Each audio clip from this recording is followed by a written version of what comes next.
Hi, third grade. This is your math lesson for Tuesday, the March 31st. And today we're doing math 4.5, and it is pages 223 and 224 in your workbook. And you are going to need to do some of the work in your workbook, but on the Google Slides where you put your answers, you are going to just put the final answer, but you are going to need to show your work in your workbook and work some of that out. So today's activity has to do with rounding to the nearest hundred. Now, we've done some of this already when we were finding out if our answers were reasonable, and but we are going to continue and practice some more of that. So here is our page 223.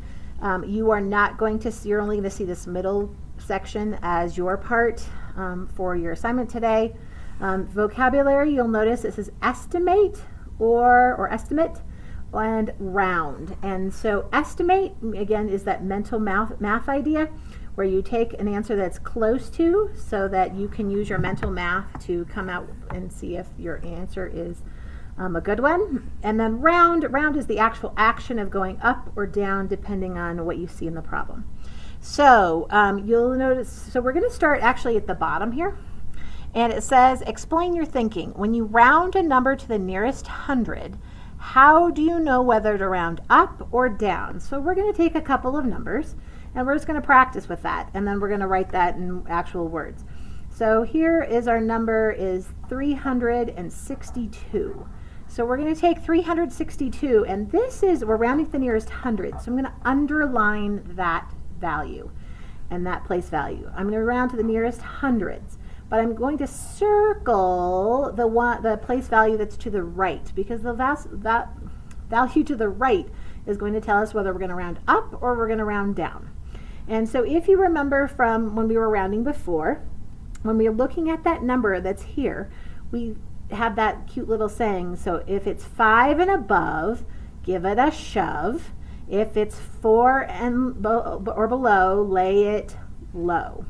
So if it's 5 or above, so this is in case 6, so we are going to round up, and so that's going to, so when we look at our hundreds place, that's going to round to the nearest 400. Okay, now let's take 731.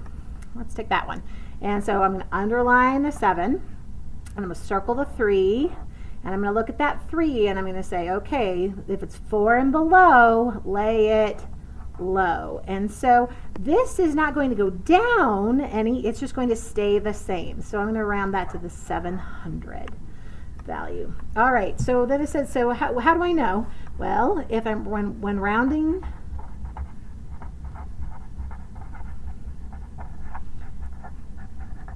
to the nearest hundred, look at the tens place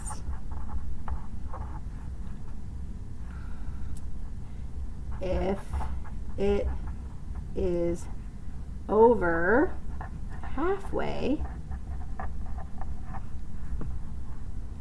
to the next hundred,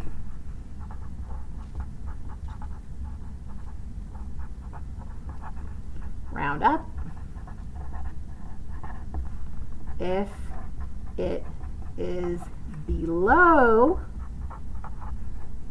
halfway, round down. And then we always had that other rule, if it is half, we had to make a decision, right? So we have to round up. All right, so if I have that number that's 450, there's my underline that 4, circle the 5. If it's 5 and above, we know that we give it a shove and it becomes 500 because it's halfway, and we had to make a decision which way to go, up or down. All right, so when rounding to the nearest hundred, look at the tens. If it's over halfway to the next hundred, which this one is, we go up to 400. If it's under halfway, if it's below halfway like this one, then we know we need to round it down to that 100. And so we're not going below that. We're not saying 600. We're just saying it stays, lay it low, stays where it is. And if it's halfway, then we're going to round up. So let's do a problem with this. Tasha read 3 books over the summer. Here is the number of pages in each book. So Watership Down, 494 pages. Sounder, 128 pages. The Secret Garden, 368 pages. Wow, she was busy. Hopefully she put those on her reading log that Mrs. Wagner made on our classroom. How about how many pages did Tasha read? Explain how you made your estimate. So it says about. When it says about how many pages, it wants you to round and make that estimate. So I'm going to go up here and I'm going to look at this. So 494. I'm going to underline that 4, give that 9 a circle. 9 is above, it's 5 or and above, so I'm going to make that 500 pages. Then I'm going to look at Sounder, 128. So I'm going to underline the 1, circle the 2. 2 is 4 or below, so I'm going to round it down to that 100. And then 368, I'm going to look at that 3, give a circle to that 6. The 6 is above 5, so I'm going to make that 400. And then I'm going to add those numbers together because this is how many pages did she read. She read all of those for the summer. So I'm going to I can use my mental math, but I can also use what I know about using the place value and making sure that I put zeros where I need to put them. 500 plus 100 plus 400. 5 plus 1 and 4 is 5, so 5 plus 5, that's 1,000. So I'm going to say she read about 1,000 pages. And I'm going to say 494, I rounded to 500. 128, I rounded to 100. And 368, I rounded to 400. Okay, so you're going to be working on some numbers here. So they want you to round each number to the nearest 100. Use drawings or secret code cards if they help you. So 128, I'm going to underline that 1, circle that 2, look at that 2 to determine whether I'm going to go up or down. And that is going to be lower, lay it low, so I'm going to write 100 in that spot. And I'd like you to go ahead and circle and write those numbers. Go ahead and do that part on your workbook. You're not going to be able to do that in your Google Classroom assignment, though. Okay, I'm going to go to that second page, 224.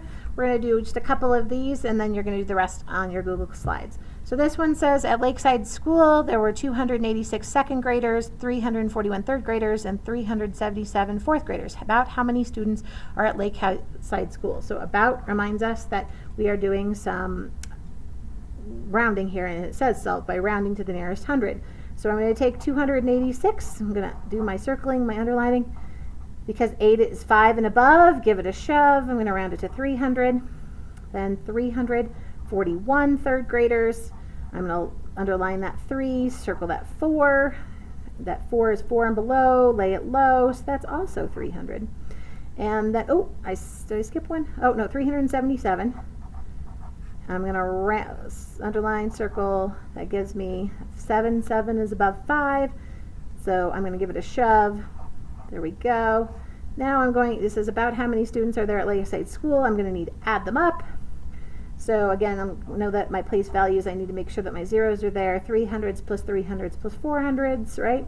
So there's my place value there, 6 plus another 4, about 1,000. So I'm going to say about 1,000 students, because I'm going to find that word and label it from my question. Whoop. All right. So you're going to do these two problems. Similarly, do your work here, but go ahead and type in, I would type in, if I was doing this one, about 1,000 students. That's what I would type in there. All right, the last part here, it says use rounding to decide if the answer is reasonable. Then find the answer to see if you were right. We've done some very much like this already, but you're going to get some practice on doing them again. I'm going to do 19 and 20, but I'm going to ask you to do those other 4 on your Google Classroom slides. So I'm going to start with here, use my space here, 407. So I'm going to look at that 4, circle that 0, 400.